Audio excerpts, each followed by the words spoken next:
Ողջույն, եթերում հարցազրույցն է, զրուցակիցս ազգային ժողովի Հայաստան խմբակցության քարտուղար Արծվիկ Մինասյանն է։ Բարև ձեզ։ Բարև ձեզ։ Շնորհակալ եմ պարոն Մինասյան հրավերն ընդունելու համար։ Շնորհակալություն հրավերի համար։ Պարոն Մինասյան, հիշենք վարչապետ Նիկոլ Փաշինյանի եւ Ռուսաստանի նախագահ Վլադիմիր Պուտինի վերջին հանդիպումը։ Մեզ մոտ Հայաստանում ռուսամետ քաղաքական ուժերի ընկալում ունեցող կուսակցությունները շատ հաճախ այնպես են անում, որ իրենք չնույնականացվեն Ռուսաստանի հետ կամ չընկալվեն ռուսամետ քաղաքական ուժեր։ Բայց այդ հանդիպման ժամանակ Վլադիմիր Պուտինի ուղիղ հայտարարությունը, որ իրենք ցանկություն ունեն, որ ռուսամետ քաղաքական ուժերը կամ կուսակցությունները, քաղաքական գործիչները մասնակցեն ընտրություններին, սա ինչի մասին է վկայում։ Նախ ես կարծում եմ տրամաբանական է, օբյեկտիվ է, այնպիսի գերտերություն, ինչպիսին Ռուսաստանն է, իր հետաքրքրությունները ունենա ցանկացած երկրում, այդ թվում նաև իր ռազմավարական դաշնակից համարված երկրում։ Ուրիշ բան է, որ ամեն ինչը պետք է իրականացվի բացառապես եւ միայն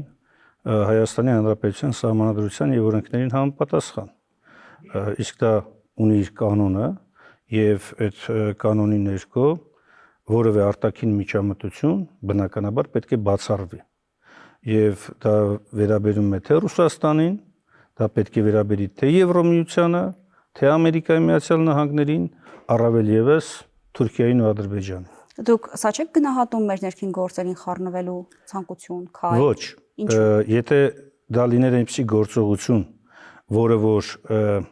օրինակ Սահմանադրության կամ ընտրական օրենսգրքի շրջանակներում, կպարտադրեր կամ կստիպեր ոչ Հայաստանի քաղաքացիներին ազդեցություն ունենալ ընտրական գործընթացների վրա, այդ դա կգնահատեի։ Բայց հիմա հակառակը, տեսեք, ինքը հրապարակային ցանկությունն է արտահայտում, իր մոտեցումն է արտահայտում, դրա տասնապատիկ ավելի խորքային ձևով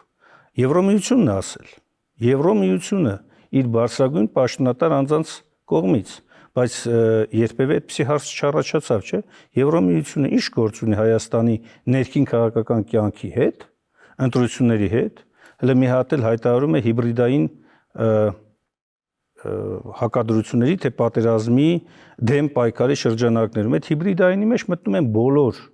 այն երկրները,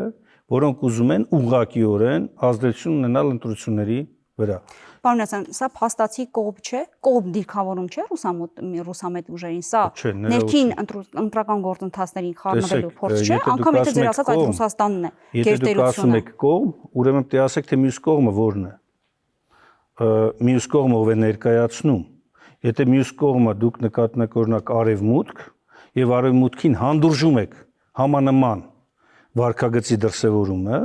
այդ դեպքում ես ցես կմեղադրեմ միակողմանիության մեջ։ Չէ, երկուսին էլ քննադատ եք։ Ես դա էլ անում եմ։ Ես ասում եմ ցանկացած դեպքում հայտարարությունը, ցանկությունը կարող է մնալ ցանկություն, բայց եթե կոնկրետ գործողություններ լինեն, որոնք անմիջականորեն հակասում են Հայաստանի Հանրապետության Սահմանադրության եւ Ընտրական օրենսգրքի դրույթներին, այն է օտարերկրացու կողմից ֆինանսավորումը, նախընտրական քարոզչությանը մասնակցելը կամ որևէ կերպ ընտրողի նկատմամբ կամ ընտրողի հանդեպ հարկադրանքի միջոցների կիրառումը ինքը դատապարտելի է, ընդունելի եւ քրեորեն պատժելի արարք է։ Դա կապ չունի արդեն թե որ երկրի ներկայացուցիչն է։ Հիմա օրինակ բերեմ։ Ադրբեջանի նախագահը հրապարակային հայտարարում է Հայաստանի ներքին կյանքին միջամտելու իր վճռականության մասին։ Մենք, որպես ընդդիմություն, ոչ միայն դատապարտում ենք, մեր տեսակետը գիտեք, շարունակում ենք համարել նաև, որ Ադրբեջանը եւ Թուրքիան Հայաստանի հանդեպ թշնամական քաղաքականություն են վարում։ Իսկ դուք լսել եք իշխանությունների տեսակետները այս մասով։ Ոչ, չեք լսել։ Հակառակը փորձում են անդադ արտարացնել Իլհամ Ալիևի հայտարարությունները, ասում են, դե դուք մի ասեք Արարատը մերն է, նրանք թուրքերը չեն ասի, որ սա պետք է չանեք, կամ մի ասեք սա Արցախը հանրապետություն է, Արցախը հայություն է, իրանք էլ չեն ասի Երևանը իրենցն է եւ այլ абսուրդ է, բայց այսօր այդ իրականությունն է, չէ՞։ Հիմա ես որպես ընդդիմության ներկայացուցիչ նաև մի մասի ներկայացուցիչ հստակ ասում եմ, ցանկացած օտարերկրյա միջամտություն անընդունելի, դատապարտելի եւ պետք է ունենանք այնպիսի իրավապահ համակարգ, որը նաև քրեայորեն պատժելի արարքին համապատասխան իրավական տեսք կա։ Քաղաքական աջակցություն էր։ Դուք ասեք ցանկություն, բայց դա քաղաքական աջակցություն էր հատուկ ընդգծումով ռուսամետ քաղաքական գործիչների կուսակցությունների եւ նաև հավելյալ ռուսական անձնագիր ունեցող քաղաքացիների համար։ Տեսեք, Սա քաղաքական աջակցություն չի, Վենսը պարոն Մուսակյան։ քաղաքական աջակցություն տվեց, եթե Վենսի պարագայում դուք չեք դատապարտում, իսկ ես դատապարտում եմ։ Երկուսի Չէ, ես ասում հավասարազոր դատապարտ եք, եթե Շատ լավ, դատապարտում եք ես դա եմ անում, մի Վենսին, որ տարբերություն աջակցում ձեզ։ են, ես որևէ մեկին չեմ աջակցում, ես ուղղակի հարցնում եմ, դա քաղաքական ձեզ աջակցություն չէ, թե չէ։ իշխանության ներկայացուցիչների, ես հստակ կանոնն եմ ասում, որը պետք է պահպանել։ Եթե Վենսի այս հայտարարությունից հետո գնա կոնկրետ գործողություն, որը կազդի Հայաստանի ընտրողի վրա որոշակի սպառնալիքի, հարկադրանքի եւ այլնի տեսքով, դա նաև պետք է ունենա կոնկրետ քրեաիրավական հետևանք, ոչ միայն քաղաքական։ Իդեպ այդ տեսակետից պակաս չի նաև Հայաստանի իշխանությունը։ Ավելի մեծ սպառնալիք, քան այն ինչ որ Նիկոլ Փաշինյանը եւ կոմպանիան անում են հայ ժողովրդի նկատմամբ, դրանից ավելի մեծ սպառնալիք չկա, երբ որ ընտրությունները պայմանավորում են պատերազմ թե խաղաղությամբ։ Սա աբսուրդ է։ Սա քո ժողովրդին ահաբեկել է նշանակում։ Ընտրական է սա հաբեկման հարցադրմանը, բա ով պիտի պատասխանի։ Եթե մենք ունենայինք իսկապես անկախ իրավապահ համակարգ, որի առաջնորդողը լինի սահմանադրությունը, իրավունքի գերակայությունը, պետականությունը, ապա բոլորին պետք է իր տեղը դներ։ Կարծիքներ կան, որ այս հանդիպումը այսքան բաց ու հրապարակային խոսում է այն մասին, որ Հայաստանի քաշային կատեգորիան բարձրացել է եւ դրա համար կնճռոտ հարցերը ասվում են տեսախցիկների առաջ։ Եվ նաև կարծիքներ կան, որ սա ցույց է տալիս հայ-ռուսական հարաբերություններում առկա ավելի մեծ ու խորը ճգնաժամը։ Ձեր մեկնաբանությունը ո՞րն է։ Ես երկու տեսակետն էլ մեծ հաշվով չեմ կիսում։ Ինչու՞։ Ինչ կշռի բարձրացման մասին կարող է խոսք լինել, երբ որ ռազմավարական գործընկեր համարվող երկրի ղեկավարի հետ քննարկում ես քո ազգային խնդիրը եւ ակնհայտորեն նրա վրա ես գցում շատ բաներ, հա, ինչ է նշանակում։ Օրինակ, Արցախը դուք ճանաչեցիք, դրա համար մենք ճանաչեցինք։ Այսինքն, եթե օրինակ վաղը Ռուսաստանը ասի Սյունիքա Ադրբեջանը, ուրեմն դուք դելնես ճանաչես Սյունիքա Ադրբեջան, սա ինչ ընդհանրապես բառակույտ է, որ օգտագործվում է, կամ Արցախահայության իրավունքների մասին, Արցախը դատարկվելու մասին, կամ այլ հարցեր, սա չի խոսում Հայաստանի կշռի բարձրացման մասին։ Երկրորդը, մյուս կողմից էլ կան բաներ, որոնք որ ես էլի չեմ ընդունում։ Ինչ է նշանակում, որ եթե դուք Արցախը չճանաչեիք Ադրբեջանի կազմում, ապա Արցախը չէր հայաթափվի։ Սա էլ մյուս կողմից է, հա։ Անկախ ամեն ինչից Արցախը եւ իր ժողովուրդը միջազգային առնվազն քննարկումների մակարդակում ունեցել են իրավունքներ։ Նույն Մինսկի համանախագահ երկրները, որից մեկն էլ Ռուսաստանն է, չէին պայմանավորում, չէ, այդ ժողովրդի իրավունքի իրացումը Ադրբեջանով կամ Հայաստանով։ Նրանք ասում էին կա այս իրավունքը, կա տարածքային ամբողջականության սկզբունքը եւ կա սահմանների անխախտելիության սկզբունքը։ Այդ ոնց եղավ, որ այս իրավունքը, ժողովրդի ինքնորոշման իրավունքը ածանցվեց Հայաստանի կամքից։ Դա չպիտի լիներ։ Այո, նաև Ռուսաստանը այդպես հիմնավորում չպիտի տա։ Նախ պարոն Մինասյան, ինչու է նորից այս հարցի մասին քննարկում ծավալվում եւ այդ թեման բացում է Ռուսաստանի ղեկավարը, այն դեպքում, երբ հայկական իշխանությունները, Հայաստանի իշխանությունը ասում է Ղարաբաղյան հակամարտության հարցը փակված է, շարժումը չենք շարունակում, Արցախի հարցը լուծված է։ Տիկին Դանիելյան, հենց ես դա եմ ասում։ Բա Հայաստանի իշխանությունը նման հայտարարություն անելու իրավունք ունի։ Ես հարց եմ տալիս, ինչու է Ռուսաստանի նախագահը դրա մասին խոսում այն դեպքում, երբ որ հարցը չկա, պիտի չլինի։ Գիտեք ինչու, ես չգիտեմ, թե քաղաքական առումով ինչ ակնկալիք ունի, բայց մի բան պարզ է։ Միջազգային հանրության, ներառյալ Ռուսաստանի, Եվրամիության, Ամերիկայի Միացյալ Նահանգների, ել չասեմ, հա, Հայաստանի եւ Ադրբեջանի ու Թուրքիայի ղեկավարների կոկորտին մնացել է այս անարդարությունը։ Չի կարող մի ամբողջ ժողովուրդ ցեղասպանվի, տեղահանվի ու տենց հանգիստ մարդիկ մնան։ Փորձում է Հայաստանի իշխանությունը դա ներկայացնել այլ լույսի ներքո, թե իբր տեսեք նոր կոնֆլիկտի մեխանիզմ են ուզում բերեն, բայց կոնֆլիկտը իսկապես լուծված չի։ Այսինքն մարդկանց իրենց բնորանից հանելով, կոտորելով, տեղափոխելով դա կոնֆլիկտի լուծում է։ Միթե որևէ Հայաստանի իշխանություն Իրան իրավունք պիտի վերապահեր ասելու, որ այդ կոնֆլիկտը լուծված է։ Դու կարող եք ասել այլ բան, Հայաստանի իշխանությունը կարող է ասել այլ բան, կարող է ասել, որ Արցախի ժողովրդի իրավունքի հարցը կարող է քննարկվել երկու երկրների միջև հարաբերություններում, բայց փակված արտահայտությունը նշանակում է լինել ավելին, քան թշնամիտ է, քան հակառակորդ է, քան ցեղասպան երկիրն է, որ կազմակերպել է։ Դուք, պարոն Մինասյան, ինչ եք առաջարկում եւ առաջիկա նաեւ ընտրություններում ինչ եք առաջարկել Արցախի հարցի հետ կապված։ Առաջին հերթին Ասել եք կոնֆլիկտը փակված չէ եւ ինչ եք առաջարկել։ Առաջին հերթին Արցախի ժողովրդի վերադարձի իրավունքի ճանաչում եւ միջազգային մակարդակով այս հարցի քննարկում, հետո նաեւ մեխանիզմների։ Տեսեք, մենք կոնֆլիկտի կողմ չենք, որ կոնֆլիկտ լինի պատերազմի դրսևորմամբ։ Մենք ասում ենք, այս իրավունքը կա թե չկա։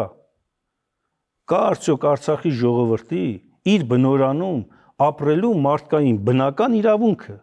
Ո՞նց է այդ հարցը բարձրացնելու։ Բոլոր ացիաներում սկսած ՄԱԿ-ից, Եվրամիությունով ավարտել, ընդ որում Եվրամիության բազմաթիվ բանաձևերում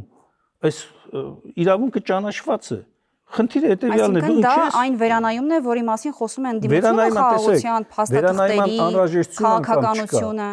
Վերանայման անգամ անհրաժեշտություն չկա։ Եթե Հայաստանի իշխանությունը հետևողական է իր արտահայտած հրապարակային խոսքերում Եվրամիության անդամակցության նպատակներում եւ այլ, բայց Եվրամիության բարձրագույն մակարդակով այս իրավունքը ճանաչված է։ Բայց դու չբարձրաձայնես այս հարցը, չտանես առաջ, կամ Արցախի ռազմաքաղաքական եւ այլ քաղաքացիների բանտարկությունը ապօրինի ու դատավարությունը, բայց հարցը միջազգային մակարդակում չբերես, չասես լավ խաղաղություն ենք ուզում, խնդիր չի, Ադրբեջան խաղաղություն ենք ուզում, բայց այս հարցերը կնճռոտեն թե չէ։ Բայց ով է ասում, որ այդ հարցերը հետագայում խաղաղությունից հետո չեն վերականգնվելու, հայկական մշակույթը։ Լավ, դուք Արցախահայերի վերադարձի իրավունքի կարևորության եւ ամրագրման մասին եք խոսում, բայց չեք ասում, ոնց։ Այսինքն ինչպես չեք ասում ինչ մեխանիզմներով, ինչ կարգավիճակով, կարգավիճակը, բանակցային ամբողջ ընթացքում նաև դա է եղել, թե այդ մարդիկ ինչ կարգավիճակով պիտի լինեն Ադրբեջանում, ադրբեջանական անձնագրերով, չգիտեմ, իրենց օրենքներով։ Որ բանակցային։ Ամբողջ բանակցային ընթացքում քննարկման հարցը։ Նիկոլ Փաշինյանի գլխավորությամբ։ Չէ, նախկինների, նախկին իշխանության օրոք։ Ներողություն։ Եկեք այսպես անենք, պարոն Մինասյան, ասացեք, դուք ասում եք արցախցիների վերադարձի իրավունքը կարևոր է պիտի դրան անդրադառնալ։ Դուք հավանաբար որպես քաղաքական ուժ, եթե ունենաք իշխանություն, այդ հարցը առաջ եք տանելու։ Նախ չեք ասում, որ դա վերանայում է այս ամբողջ process-ին։ Այդուամենայնիվ, խաղաղության process-ին։ Բայց ասացեք, բայց այդտեղ դուք սխալ ենթադրության ես թույլ կտամ դուք արձագանքեք, բայց ասացեք, խնդրեմ, ինչ կարգավիճակով արցախցիները պիտի վերադառնան ու պաշտպանեն իրենց իրավունքը։ Հստակ ասացեք։ Շատ լավ։ Այդ կարգավիճակը պետք է քննարկվի, հենց դա եմ ասում։ Միջազգային այն ացիաներում, որը ճանաչելով այդ իրավունքը, պետք է նաև քննարկի մեխանիզմները։ Դրանք կարող են լինել օրինակ, խաղաղապահ կամ խաղաղություն հաստատող ուժերի մասնակցությամբ, կարող է լինել որոշակի ինքնավարության կարգավիճակի ձևով։ Դրանք բոլորը ձևեր են անձնագրերով, ադրբեջանական օրենքներով։ Հիմա գալիս եմ ձեր հարցի հենց սկզբին։ Դուք ասում եք, հիմա վերանայում եք այդ ամենը։ Կներեք, բայց ով էր Նիկոլ Փաշինյանը, չէ՞։ 2021 թվականի նախընտրական ծրագրում դրանից հետո խոսում ասում էր Արցախի ժողովրդի իրավունքը անքննելի է։ Նրանք պետք է իրենց բնորանում ապրեն։ Հիմա այդ ինչ բանակցային գործընթացից հետընթաց ենք մենք ասում։ Եթե ինքը չի կարողացել այս հարցերը պաշտպանի, չի նշանակում, որ այդ հարցերը մենք որ առաջ ենք բերում, նշանակում է վերանայում։ Ոչ ամենևին։ Ընդհանրապես նշանակում է հետևողականություն։ Հետևողականություն, որը հիմնված է եղել Արցախի ժողովրդի ինքնորոշման իրավունքի վրա, Արցախցին իր բնակավայրում Ադրբեջանի հետ քննարկելու, պարոն Մինասյան, չէ՞ որ գործող իշխանությունը հիմա այս ամբողջ գործընթացը միակողմանիորեն Ադրբեջանի հետ է իրականացնում առանց միջնորդների։ Դուք դա ո՞նց եք իրականացնելու։ Ասում էին Տրամպի մասնակցությունն էլ կա։ Դա ներկայություն է։ Դա ներկայություն է։ Հա, մի ժամանակ ասում էր իշխանությունը, որ դա ոչ երաշխավորություն է, դա ոչ միջնորդություն է։ Դուք դա ո՞նց եք անելու։ Դա էլ մյուս խնդիրն է։ Էլի երրորդ կողմ եք բերելու։ Տեսեք, իրականում խաղաղությունը միակողմանի գործընթաց չէ։ Նա բազմակողմանի, անգամ երկկողմանի չէ։ Այն որ իշխանությունը ասում է, կարևորը երկու երկրները իրար հետ ասեն, որ մենք խաղաղ ենք ապրում, դա այդպես չի։ Ժամանակակից աշխարհում երկու երկիր կարող են ասել, որ մենք խաղաղ ենք իրար հետ, բայց երրորդ, չորրորդ երկիրը այնպիսի բզբզոցներով հրահրի, որ պատերազմ տեղի ունենա։ Այսինքն խաղաղության գործընթացը մեկի ցանկությունը չէ, երկուսի ցանկությունը չէ, այն պետք է լինի բազմագործոն, բազմամասնակցային ցանկություն։ Իսկ դա նշանակում է, որ տարածաշրջանի բոլոր այն երկրները, որոնք որ միտված են, նպատակաուղղված են այս տարածաշրջանում խաղաղության, որոշակի երկարատև խաղաղության հասնելու, նրանք բոլորը պետք է ներգրավեն այս process-ի մեջ։ Այսօր Ադրբեջանի նախագահը ասում է, խնդիր չկա, որովհետև ասում է գնացեք ձեր սահմանադրությունը փոխեք, Հայաստանի իշխանությունը ասում է կփոխենք, բայց դա ձեր ասելով չէ, բայց ձեր ուզած ձևակերպումով էլ կփոխենք, դրա համար բան չի անում, քայլ չի անում, հա։ Վաղը Ադրբեջանի իշխանությունը ուզեցավ մի հատ էլ աշկ վախեցնի ժողովրդի, դրի պատերազմ հայտարարի, ով է երաշխավոր այսօր։ Որևէ այլ երկիր, որևէ երրորդ երկիր չի կարող քո երկրի անվտանգության երաշխավորը լինել, եթե դա բազմաբնույթ համակարգի մաս չէ։ Ուրիշ բան որ ասվի, Ռուսաստանը Հայաստանի դաշնակցային գործընկերն է, որը նաև մասնակից է Հայաստանի անվտանգության խնդիրների լուծմանը։ Այո, սա կա եւ կան բազմաթիվ միջազգային փաստաթղթեր Հայաստանի եւ Ռուսաստանի միջև երկկողմանի ու նաև բազմակողմ, այդ թվում նաև հապկի շրջանակներում։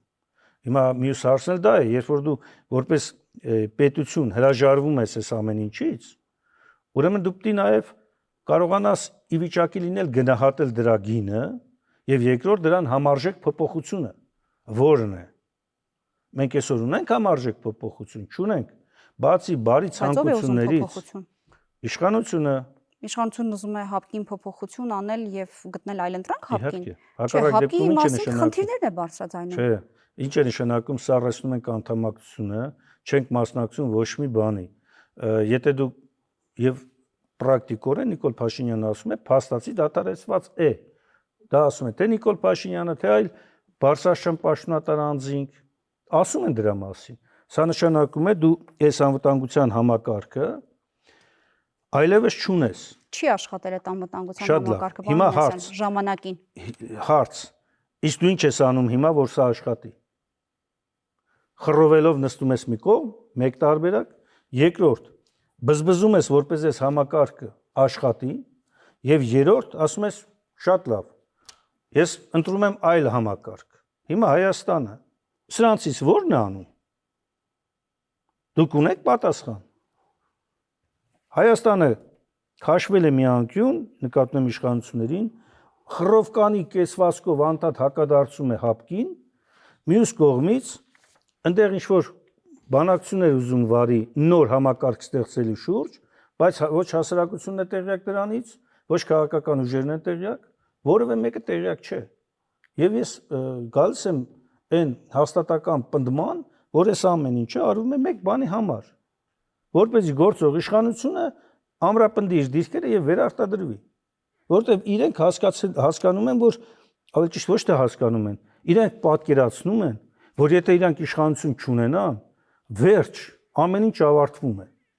Միշտեր տենց չի, կյանքը շարունակվում է։ Կյանքը շարունակվում է, բազմաթիվ հնարավորություններ են բացվելու, թե Հայաստանի համար, թե քաղաքական ուժերի համար, թե այն մարդկանց համար, ովքեր որ պնդում են, որ իրենք առաջնորդվել են պետական շահով, դա դատարանում ապացուցելու հնարավորություն պետք է ունենան։ Այս ամենը ինձ հիշեցնում է մի բանի, մարդը եկել է աթոռի վրա է նստել, ու այդ աթոռից այնքոմ էլ չի պատկերացնում, որ կա կյանք։ Միշտեր այդ կյանքը կա։ Պարոն Ասան, թող ընտրությունները, քաղաքացիները, ովքեր ունեն այդ ընտրության հնարավորություն, թող ընտրությունը կատարեն։ Կգտնեն, որ ասում են իշխանության խաղաղությունն են ուզում կընտրեն իշխանությանը, կգտնեն, որ ուզում են ընդդիմադիր ուժերի տեսլականի հետևից, կգնան ընդդիմադիր ուժերի հետևից։ Ճիշտ է, Տիկնաներյան, բայց թող թողեն։ Այսինքն ինչ է անում իշխանությունը, որ չի թողում։ Ոնց թե ինչ է անում։ Դուք չեք տեսնում ինչ է անում։ Քաղ բանտարկյալներով լսրել է բանտերը, հետևողականորեն ցանկացած անձ, ով իրենց տեսակետը չի կիսում, ազատում են աշխատանքից։ Ուսուցչից սկսած ավարտված այն առաջին կարգի մասնագետով, որի համոզումը օրինակ է, իշխանության համոզումը չի, ազատում են աշխատանքից։ Ուղղակի առանց նույնիսկ մի միջազգային կառույց այս ընթացքում չգտանք, որ կասեն Հայաստանում միջազգային կառույց եք ասում դուք, բայց լավ, ենթադրենք թե որևէ միջազգային կառույց այդպիսի բանի մասին չի խոսում, թեև կան խոսացողներ, բայց դուք որ տեսնում եք, դուք արդարացի եք դա համարում, դուք արդարացի եք համարում, երբ որ քաղաքական իշխանության ղեկավար ուժի ղեկավարը անընդհատ սադրում է։ Դուք դա նորմալ եք համարում, երբ որ սպառնում է ժողովրդին, ասում է, եթե ինձ չընտրեք, պատերազմ կլինի։ Պարոն Մինասյան, մի րոպե, այս ավարտեմ այս հատվածը, տեսեք, 18 թվականին ինքն ինչ էր ասում։ Քաղաքական կուսակցության կուրսը այն է խաղաղության գնալը, չընտրի քաղաքացին, դա կարող է հանգեցնել որպես հետևանքի պատերազմի։ Այսօր չկա Հայաստանի Հանրապետությունում ամենայն դեպս ընտրություններին մասնակցելու ցանկություն հայտնած որևէ քաղաքական ուժ, որը ասի, որ ես պատերազմ եմ ուզում։ Չկա այդպիսի ուժ։ Դա կեղծ թեզ է։ Ավելին ասեմ, այդ կեղծ թեզը ոչ միայն իշխանությունը փորձում է անընդհատ կերծնի մեր ժողովրդին, նաև իրեն ներկայացնում է խաղաղության մունետիկ, մյուսին էլ պատերազմի մունետիկ։ Լավ, այսքան աբսուրդ, այսքան խեղաթյուրել իրականությունը կարա լինի։ Ասում են, որ գաք իշխանության, համաձայն չեք այն վարած քաղաքականության հետ, որ իրենք են անում, վերափոխեք, վերանայեք դա արդեն հղի է։ Այդ դեպքում ես ուղիղ հարց տամ ձեզ։ Եկեք ինձ հարց մի տվեք, թույլ տվեք հարցերը ես տամ, դուք պատասխանեք։ Հասկացա, բայց ուզում եմ ձեզ ուղիղ մի հատ հարց տամ, այս հարցի շրջանակներում, էլի։ Ասենք 2018 թվականին կարանք մենք ներկայացնենք նույն տրամաբանությամբ այդ մեղադրանքը, ասենք որ Նիկոլ Փաշինյանը եկավ իշխանության, փոխեց քաղաքական կուրսը եւ հետաբար բերեց պատերազմ։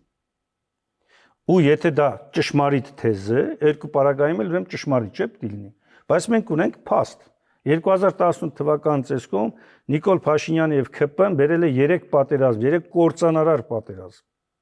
Որն ասում է նախկին իշխանության վարած քաղաքականության հետևանքն է։ Բայց նախկին իշխանության ժամանակ նախ Ռոբերտ Քոչարյանի կառավարման ժամանակ ադրբեջանցի ռիսկ չէր անում որևէ ռազմական էսկալացիաներ։ Սերժ Սարգսյանի ժամանակ եղել է ապրիլյան քարորյան, որտեղ ամբողջ աշխարհի այն հիմնական մեխը դրվեց, որ Ադրբեջանի ագրեսիան դատապարտվի պետք է։ Նույնիսկ Ալիևն է դրա մասին ասել, որ ասում էր կուլիսների հետևում ինձ ստիպում են, որ ճանաչեմ Արցախի անկախությունը։ Հիմա, այսինքն պատերազմ բերած ուժը մեղադրում է այն անձանց, այն քաղաքական ուժերին, որոնց ժամանակ պատերազմ չի եղել կամ եղել է ոչ ի վնաս հայկական կողմի, ամենայն դեպս այդ աշճանի վնասի մասն է խոսքը, հիմա մեղադրում է, ասում է դուք որ գաք պատերազմ կլինի։ Ոնց։ Որ տրամաբանությամբ էլի։ Ինչ եմ սա ասում։ Ես կողմ չեմ ընդհանրապես։ Ես կողմ չեմ ընդհանրապես պատերազմով։ Այդ խաղաղ տարիներին ինչու զոհեր կային։ Հիմա զոհեր չկան։ Հիմա զոհեր չկան։ Վերջին տարիներին զոհեր կան սահմանում։ Ոնց չկան։ Այսինքն դուք նկատում եք դուք նկատում եք հակառակորդի կրակոցի զոհի մասին։ Այո, դրա մասին է խոսքը։ Մի րոպե ես էլ ճշտեմ էլի։ Այսինքն բանակում զոհը ինքնավնասման հետևանք կարող է լինել, կարող է հակառակորդի դիվերսիոն գործողություն լինել, կարող է այլ դրսևորում լինել, հա, միջանձնային հարաբերությունների։ Հիմա ասենք դուք որպես Հայաստանի քաղաքացի ձեր համար կարևոր է թե ինչպես զոհվեց, թե ինչու պետք է զոհվեր։ Հիմա էլ զոհեր ունենք։ Հիմա էլ մահվան դեպքեր ունենք։ Խոսում եմ թշնամու կողմից զոհված զինվորների մասին։ Ձեր նախորդ տարիներին մինչև 18-ը ձեր այդ տարիների ընթացքում որակում եք խաղաղ տարիներ էին եւ պատերազմը չկար, չկային այդ զոհերը, թշնամու կողմից չկային զոհեր։ Եթե այդ տրամաբանությամբ են գնում, ինչ է նախկին իշխանությունները վատ Կարային Ղարաբաղը տային։ Եթե այդ տրամաբանությունն է դրված, մենք ուրեմն կարայինք ընդհանրապես չխոսեինք պաշտպանության մասին եւ 91 թվականի 88 թվականի շարժումն էլ հենց 93 թվականին թաղեինք, ասենք, էս է, պրծավ, դրանց հետո էլ զոհեր չէր լինի։ Դուք դա եք արտարացնում, կամ իշխանությունը դա է արտարացնում, ինչ է դա նշանակում։ Այսինքն, եթե քո հայրենիքի համար պաշտպանություն է գնում եւ այո, հակառակորդը իր դիվերսիոն գործողություններով վնասներ է պատճառում քեզ, բա 5000 զոհը ինչ է։ Դուք ասում եք, այս իշխանությունը բան չի արել։ Սերժ Սարգսյանը հայտարարեց, որ իրենք չեն մասնակցում ընտրություններին, որ ել ավելի չպարակտեն ընդդիմադիր դաշտը։ Նրա խոսքից փաստացի պարզ է դառնում, որ ընդդիմադիր դաշտում պարակտում ամեն դեպքում կա։ Ինչը ընդդիմությունը իրար մեջ չի կարողանում կիսել եւ ո՞նց է գնահատում այն, որ ՀԿ-ն չի մասնակցում։ Նախ ՀԿ-ի մասնակցության հարցը իրենց ինքնուրույն որոշման հարցն է եւ ես չեմ գնահատում, որ ընդդիմության դաշտում կա այնպիսի պարակտում, որը որ մահացու հարված է ընդդիմադիր միասնականությանը, ամենևին ոչ, եւ ես բարձր եմ գնահատում բոլոր այն քաղաքական ուժերի եւ քաղաքական գործիչների հայտարարություններ ընդդիմադիր, որոնք այս իրավիճակում գնահատում են, որ գլխավոր խնդիրը այս իշխանություններից ազատվելն է եւ հետեւաբար եթե կա հավանականություն, որ անցողի քշեմը չես անցնում, ուրեմն պետք չի մտնել այդ պայքարի մեջ, ավելի լավ է օգնել եւ օժանդակել ընդդիմադիր բևեռներին, որոնք կկարողանան հաջողության հասնել եւ ի վերջո այս խնդիրը կլուծեն խորհրդարանական կառավարման երկրում, այլ ոչ թե այսպես է ամեն ինչ սկզբունքով եւ փողոցը մենակ առաջ տանելով եւ իմ խորին համոզմամբ այսօր ընդդիմության հիմնական դերակատարների բևեռների միջև կա այդ ըմբռնումը, այդ ընկալումը, որ գլխավոր խնդրի շուրջ հարկավոր է ոչ թե փոքր ամբիցիաներով շարժվել, այլ հասկանալ եւ համագործակցել այս դաշտում իրար հետ։ Ի վերջո ընտրության արդյունքներով է որոշում, թե ընդդիմությունից հաջողության դեպքում անշուշտ, այսինքն եթե ընդդիմադիր բևեռները ստանում են ավելի շատ քվեներ հանրագումարային, քան իշխանությունն է, թե ով պետք է դառնա կառավարության ղեկավարը, որոշվելու է ընտրության արդյունքների հիման վրա։ Իշխանությունը վստահեցնում է, որ բոլորը իրենք անվանում են եռագլուխ կուսակցություն, այսինքն Բարգավաճ Հայաստանի, Ռոբերտ Քոչարյանի եւ Սամվել Կարապետյանի ուժերը միավորվելու են եւ ձայները տալու են Ռոբերտ Քոչարյանին։ Ինչ կասեք այս բանտան մասին։ Կա այս պայմանավորվածություն։ Քանի որ գլուխների մասին է խոսում Նիկոլ Փաշինյանը, դե ով է հասնում իր մի գլխանի դևի կարգավիճակին, փորձելով վարկաբեկել քաղաքական ուժերին, իդեպ ասեմ, որ իշխանությունը Նիկոլ Փաշինյանի բառապաշարով այնքան է իջացրել շեմը, այնքան է ցածրացրել բառերը անգամ դարձել են անիմաստ, որովհետև վիրավորանքը, ծաղրանքը, դու ես չգիտեմ ինչը, սա լուրջ քաղաքական մակարդակի մասին չի խոսում։ Չկա նման պայմանավորվածություն, որ այդ ուժերը իրենց ձայնը կտան Ինչ պայմանավորվածություն, համ ասում եք եռագլուխ, մի հատ պիտակավորում եք տալիս կրկնելով Նիկոլ Փաշինյանը, հետո ասում եք ինչ պայմանավորվածություն։ Եթե Նիկոլ Փաշինյանը այդքան բանը գիտի, թող ասի նաև ինչ պայմանավորվածություն, բայց չստի ինչպես միշտ։ Թող ասի օրինակ ինչ պայմանավորվածություն։ Պայմանավորվածություն ոնց են իրան տապալելու, այո, կա։ Բոլոր քաղաքական ուժերն էլ ընդդիմադիր հատվածի ասում են, որ այս իշխանությունը չպետք է վերարտադրվի։ Եվ մենք խնդիր չունենք անպայման մեզնից մեկը դառնա վարչապետ։ Ոչ, մասնավորապես մենք այդ տեսակետից շատ հստակ ասել ենք։ Ամփոփենք, շատ հստակ ասել ենք, որ այս ընտրություններում գլխավոր խնդիրը մերժել իշխանություններին, ընտրել ընդդիմադիր բևեռներից ցանկացածին, բայց խնդիրը մեկն է։ Ընտրություններից հետո, որպեսզի կարողանան համագործակցաբար Նիկոլ Փաշինյանի եւ ՔՊ-ի վերարտադրությունը կանխեն։ Ու այս ամբողջացնելով խոսքս, ես կոչ եմ անում իշխանությանը հատկապես հերիք է ահաբեկեք մեր ժողովրդին։ Եթե դուք ծրագրային քննարկում եք ուզում անեք, բարի եղեք ծրագրային լեզվով խոսել, ձեր գաղափարների լեզվով խոսել։ Մի վախեցրեք ժողովրդին, մի ահաբեկեք ժողովրդին, մի տղաբերեք դրսից ժողովրդի վրա, մի նաև ամենավատ բանը, մի իջեք բարոյականության սահմաններից ներքև։ Շնորհակալություն զրույցի համար։ Փոխադարձ։ Զրուցակիցս Արծվիկ Մինասյանն էր, կհանդիպենք։